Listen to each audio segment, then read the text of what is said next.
Olá, vamos dar continuidade ao livro 5 minutos de Machado, aliás, de José de Alencar. 5 minutos de José de Alencar. Temos aqui também a viuvinha, mas eu vou ler o capítulo 2 dando continuidade. 15 dias se passaram depois de minha aventura.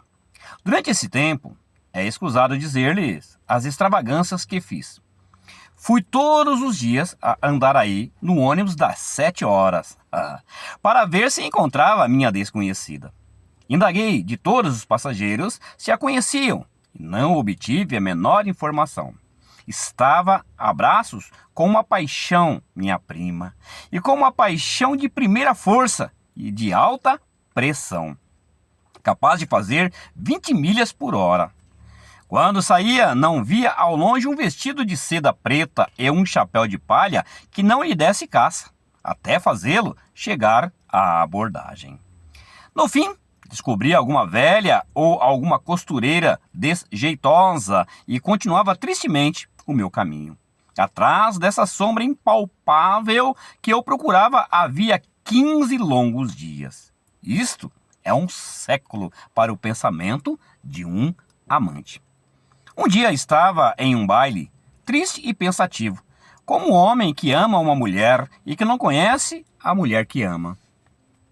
Recostei-me a uma porta e daí via passar diante de mim uma miríade brilhante e esplêndida, pedindo a todos aqueles rostos diferentes, ou melhor, pedindo a todos aqueles rostos indiferentes um olhar, um sorriso, que me desse a conhecer aquela que eu procurava. Assim, preocupado, quase não dava fé do que se passava junto de mim, quando senti um leque tocar meu braço. E uma voz que vivia no meu coração. Uma voz que cantava dentro de minha alma, murmurou: não te esqueças de mim, não te esqueças de mim. Voltei-me, com um olhar pelas pessoas que estavam junto de mim, e apenas vi uma velha que passava pelo braço de seu cavalheiro, abanando-se com um leque. Foi tudo que vi. Será que era ela? Meu Deus! Pensei horrorizado. E por mais que fizesse, os meus olhos não se podiam destacar daquele rosto cheio de rugas. A velha tinha uma expressão de bondade e de sentimento que devia atrair a simpatia. Mas, naquele momento, essa beleza moral que iluminava aquela fisionomia inteligente pareceu-me horrível e até repugnante. Amar 15 dias uma sombra, sonhá-la bela como um anjo e por fim encontrar uma velha de cabelos brancos, uma velha coquete e namoradeira? Não, era impossível. Naturalmente, minha desconhecida tinha fugido antes que eu tivesse tempo de vê-la. Essa esperança consolou-me, mas durou apenas e tão somente um segundo. A velha falou e na sua voz eu reconheci, apesar de tudo, apesar de mim mesmo, o timbre doce e aveludado que ouvira 2 vezes. Em face da evidência, não havia mais que duvidar. Eu tinha amado uma velha, tinha beijado a sua mão enrugada, com delírio tinha vivido 15 dias de sua lembrança. Era para fazer-me enlouquecer ou rir. Não me ri, nem enlouqueci, mas fiquei com um tal tédio e um aborrecimento de mim mesmo que não posso exprimir. Que peripécias, que lances, porém não me reservava ainda esse drama tão simples e obscuro. Não distingui as primeiras palavras da velha logo que ouvi a sua voz. Foi só passado o primeiro espanto que percebi o que dizia. Ela não gosta de bailes, pois admira, replicou o cavalheiro na sua idade. Que quer? Não acha prazer nessas festas ruidosas? E nisto mostra bem que é minha filha. A velha tinha uma filha.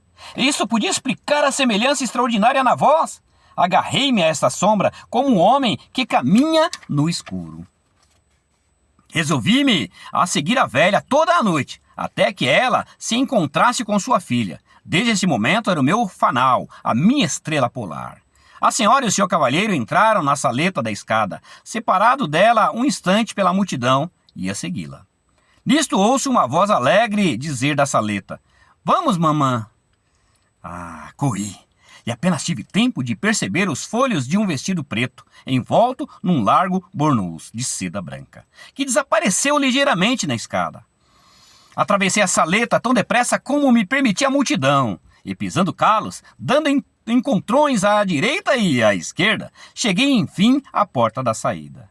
O meu vestido preto sumiu-se pela portinhola de um cupê que partiu a trote largo. Voltei ao baile desanimado. A minha única esperança era a velha.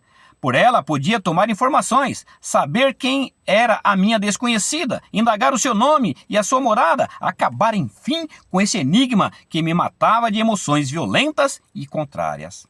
Indaguei dela. Mas como era possível designar uma velha da qual eu só sabia pouco ou mais a idade, simplesmente? Todos os meus amigos tinham visto velhas, porém não tinham olhado para elas. Retirei-me triste e abatido, como homem que se vê em luta contra o impossível. De 2 vezes que a minha visão me tinha aparecido, só me restava uma lembrança, um perfume e uma palavra. Nem sequer um nome. A todo momento pareceu-me ouvir na brisa da noite essa frase do trovador, tão cheia de melancolia e de sentimento que resumia para mim toda uma história. Desde então, não me representava uma só voz, toda esta ópera que eu não fosse ao teatro, e ao menos para ter o prazer de ouvir a repetir. A princípio, por uma intuição natural, julguei que ela devia, como eu, admirar essa sublime harmonia de Verdi, que deveria também ir sempre ao teatro. O meu binóculo examinava todos os camarotes com uma atenção meticulosa. Via moças bonitas ou feias, mas nenhuma delas me fazia palpitar o coração. Entrando uma vez no teatro e passando a minha revista acostumada, descobri finalmente, na 3ª ordem, sua mãe, a minha estrela, o fio de Ariadne, que me podia guiar nesse labirinto de dúvidas. A velha estava só, na frente do camarote, e de vez em quando voltava-se para trocar uma palavra com alguém sentado no fundo. Senti uma alegria inefável. O camarote próximo estava vazio. Perdi quase todo o espetáculo procurando o cambista incumbido de vendê-lo. Por fim achei-o e subi de um pulo as 3 escadas. O coração queria saltar-me quando abri a porta do camarote e entrei. Não me tinha enganado. Junto da velha, vi um chapeuzinho de palha com um véu preto e rossegado, que não me deixava ver o rosto da pessoa a quem pertencia. Mas eu tinha adivinhado que era ela. E senti um prazer indefinível em olhar aquelas rendas e fitas que me impediam de conhecê-la, mas que ao menos lhe pertenciam. Uma das fitas do chapéu tinha caído do lado do meu camarote, e em risco de ser visto, não pude suster-me e beijei-a a furto. Representa-se a Traviata, e era o último ato. Sim, representava-se a Traviata, e era o último ato. O espetáculo ia acabar, e eu ficaria no mesmo estado de incerteza. Arrastei as cadeiras do camarote, tossi, deixei cair o binóculo, fiz um barulho insuportável para ver se ela virava o rosto para mim. A plateia pediu silêncio. Todos os olhos procuravam conhecer a causa do rumor, porém, ela não se moveu. Com a cabeça meio inclinada, sobre a coluna em uma lânguida inflexão, parecia toda entregue ao encanto da música. Tomei um partido. Encostei-me à mesma coluna e em voz baixa balbuciei estas palavras. Não me esqueço. Estremeceu e, baixando rapidamente o véu, aconchegou ainda mais o largo burnous de cetim branco. Cuidei que ia voltar-se, mas enganei-me. Esperei muito tempo e debalde. Tive então um movimento de despeito e quase de raiva, depois de um mês que eu a amava sem esperança, que aguardava a maior fidelidade à sua sombra, ela me recebia friamente. Revoltei-me.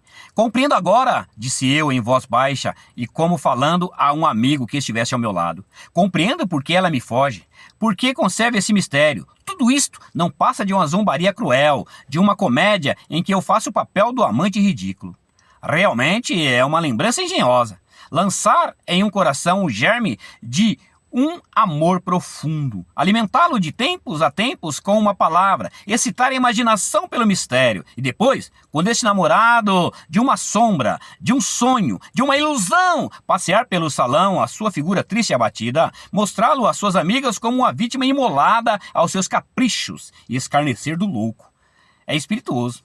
O orgulho da mais vaidosa mulher deve ficar satisfeito. Enquanto eu proferia essas palavras, repassadas de todo o fel que tinha no coração, a Charton modulava com a voz sentimental essa linda área final da Traviata, interrompida por ligeiros acenos de uma tosse seca.